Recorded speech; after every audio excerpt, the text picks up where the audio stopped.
Absolutely. So, the first one was 36 units when we bought it. We turned the office into another unit, so it ended up being 37.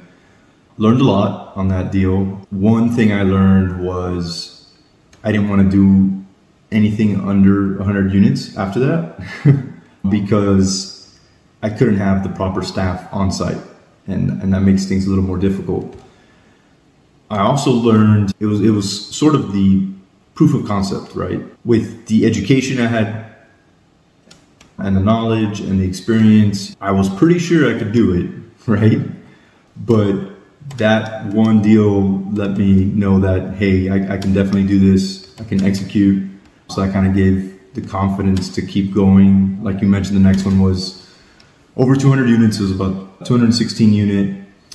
The on-site management part of it was much easier because now we're managing the on-site staff versus having to really get in the weeds of it. Started kind of building up our track record and being able to raise equity. That was the first deal that we actually raised equity on, so we felt comfortable with that. So then we did another 200 units so property, and then at that point something larger came by our desk, and it didn't seem much different other than we're gonna have to raise a lot more equity, right?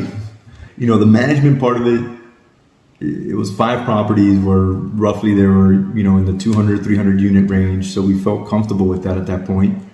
So it was just really putting the team together and being able to take down that size of loan and also raise that much equity. So I believe it was about a $70 million deal, $50 million loan with about $20 million in equity, if I remember correctly. So, we went all in. We were able to do it. And like I say, it was easy raising that much equity, but definitely learned a lot on that deal as well. And really just the numbers get bigger. The rest of it is pretty similar as far as the acquisition process and executing the business plan. Everything else is pretty cookie cutter.